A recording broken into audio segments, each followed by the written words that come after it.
აშკარად პანიკა უკვე დაიწყო კუბის დიქტატურის ცენტრში, რადგან დონალდ ტრამპმა კუბაზე ორმაგი ზეწოლა მოახდინა.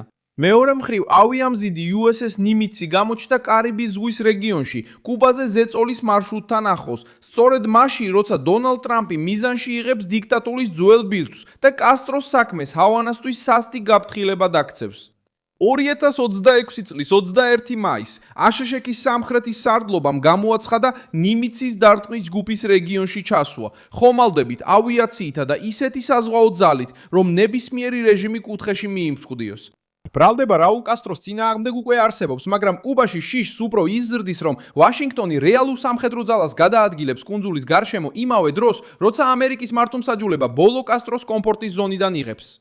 ჰავანა შეიძლება ისევ იმეორებდეს წინააღმდობის რიტორიკას, მაგრამ ამერიკული ავიამზიდი კარიბის ზღვის რეგიონში დიქტატურისთვის შეუმჩნეველი არ რჩება. დიქტატურა გაკოტრებულია, ენერგიის გარეშეა, საკვების გარეშეა და საკუთარი ხალხის წინაშე ავტორიტეტიც აღარ აქვს. თუ ტრამპმა უკვე განათავსა ნიმიცი რეგიონში და თან კასტროს წინააღმდეგ სამართლებრივი პროცესი დაიწყო, რა იქნება შემდეგი ნაბიჯი კუბის რეჟიმის წინააღმდეგ? ჰავანა ჯერ კიდევ ახერხებს ნორმალურობის იმიტალურობის.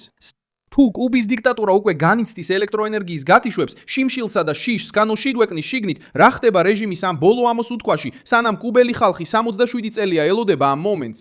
ეხლა ყველაფერს მოგიყვები, მაგრამ ჯერ გინდა რომ არხზე გამოიწერო, რათა კარგად ინფორმირებული დარჩე. ინფორმაცია რეალურ დროში, საუკეთესო ჟურნალისტური ხარისხით, რაც კი ოდესმე გინახავს. სანდოობის სტანდარტით, მილსონ ალვესი, გლობალი. ამერიკის შეერთებული შტატების იუსტიციის დეპარტამენტმა საქმე სიჩუმიდან ამოიღო და გამოაცხადა ბრალდება რაულ მოდესტო კასტრო რუზის წინააღმდეგ, რომელიც დღეს 94 წლისაა ამერიკელი მოქალაქეების მკვლელობის შეთქმულებაში, 4 მკვლელობის ბრალდებით და 2 ბრალდებით, რომელიც დაკავშირებულია საჰაერო ხომალდების განადგურებასთან.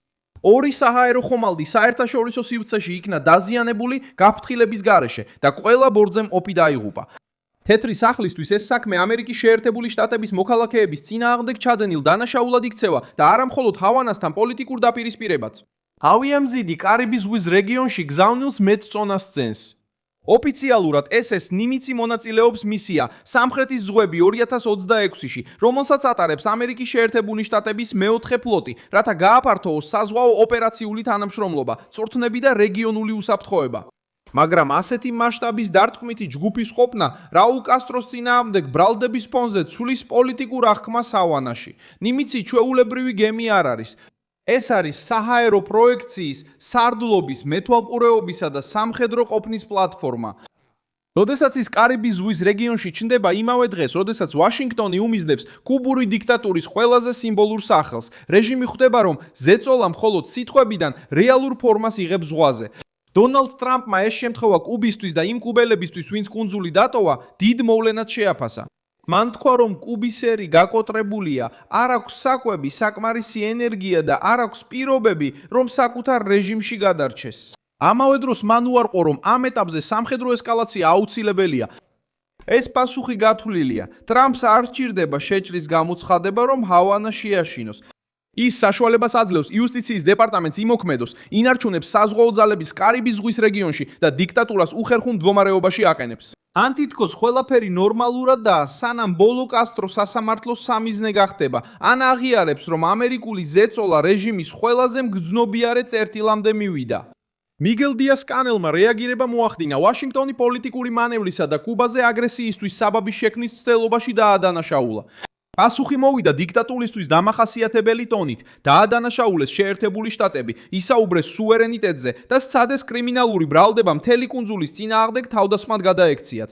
მაგრამ ჰავანის პრობლემა ისაა, რომ საქმე ახლა არ დაწყებულა. 1986 წელს სამოქალაქო თვითმფრინავების ჩამოგდება სამუდამოდ დაამახსოვრდა კუბის ემიგრაციის საზოგადოებასა და მსხვერპლთა ოჯახებს.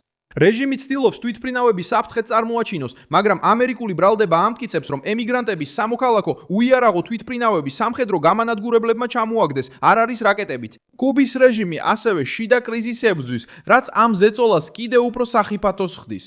კუნძულზე ხშირია ელექტროენერგიის გათიშვები, საკვების და მედიკამენტების დეფიციტი, დაგროვილი საზოგადოებრივი უკმაყოფილება. სწორედ აქ მარკო რუბიოს გზავნილი სწორედ აქ განსაკუთრებულ ძალას იძენს.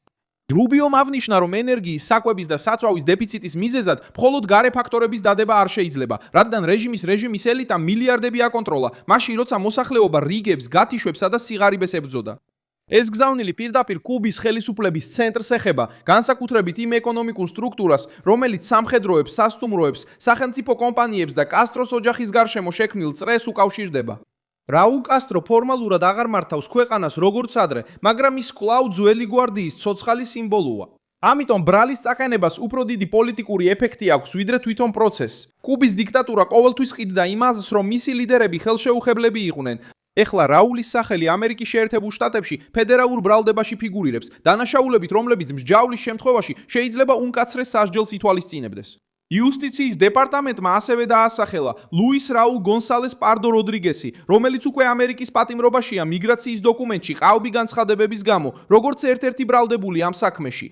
ეს ქმნის რეალურ შესაძლებლობას, ეს მხოლოდ სიმბოლური ბრალდება აღარ არის, უკვე არსებობს მინიმუმ ერთი პირი, რომელიც უშუალოდ ამერიკული სასამართლოების უშუალო იურისდიქციაშია.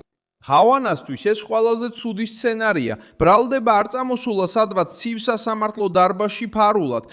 ის საჯარო, პოლიტიკურ და მეხსიერებით დატვირთულ ღონისძიებაზე გაჟღერდა. ახლა კუბასთვის მთავარი კითხვა ასეთია: რა მოხდება შემდგომ? ტრამპი ამბობს, რომ დაუყოვნებელი ესკალაციის საჭიროებას ვერ ხედავს, მაგრამ მომდევნო ნაბიჯების შესაძლებლობასაც არ გამორიცხავს. იუსტიციის დეპარტამენტმა უკვე დააკენა რაულ კასტრო და დანარჩენი ბრალდებულები სისხლის სამართლის სფეროში. სამხრეთის სარდლობა ინარჩუნებს საზღვაო ყოფნას ჰავანაში. კუბის მთავრობამ ძვინვარებით რეაგირებს, მაგრამ მოსახლეობისთვის რეალურ გამოსავალს არ სთავაზობს. დიქტატურა ცდილობს წინააღმდეგობის იდეის გაყიდვას, მაშინ როცა ვაშინგტონი ზრდის პოლიტიკურ ფასს იმ კაცის დაცვისთვის, რომელსაც ადანაშაულებენ ოპერაციაში მონაწილეობაში, რომელმაც 4 ადამიანი მოკლა სამოქალაქო თვითმფრინავებში. შემდეგი ნაბიჯი შეიძლება იყოს სასამართლოების, დიპლომატიის ან კარიბის ზღვის რეგიონში ეკონომიკური და სამხედრო ზეწოლის გზით. დაუყოვნებელი ეფექტი უკვე გამოჩნდა. ჰავანა იძულებული გახდა ეპასუხა. დიას-კანელმა რაულის დასაცავად გამოვიდა და რეჟიმმა სასამართლო ბრალდება ეგზისტენციურ საფრთხედ აღიქვა. ზეწოლა ასევე მიზნად ისახავს მათ, ვინც ჯერ კიდევ შიგნიდან უჭერს მხარს რეჟიმს.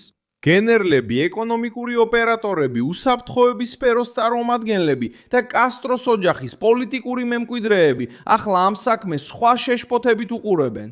თუ თითქმის 30 წლის წინანდელი ეპიზოდი ეხლა ისევ აქტუალური გახდა, სხვა საქმეებიც შეიძლება უჯრებიდან გამოიღონ. ეს არის ის ნაწილი, სადაც ისინი აფეთქდებიან. კუბის მთავრობა ჯერ კიდევ დიქტატურა 10 წლეულების განმავლობაში არსებობდა, დავიწყებაზე დაყრდნობით, მაგრამ ტრამპმა მეხსიერება ზეწოლის იარაღად აქცია. კუბა ამ ახალ ფაზაში შედის ნერვიულ რეჟიმთან, დაღლილ მოსახლეობასთან და ვაშინგტონთან, რომელიც მსხვერპლთათვის სამართლიანობაზე საუბრობს. ავიამზიდი კარიბის ზღვის რეგიონში ძალის დემონსტრირებაა. მაიამიში წაყენებული ბრალდება სამართლებრივ მასშტაბს აჩვენებს. ტრამპის განცხადება კი პოლიტიკურ მიმართულებას.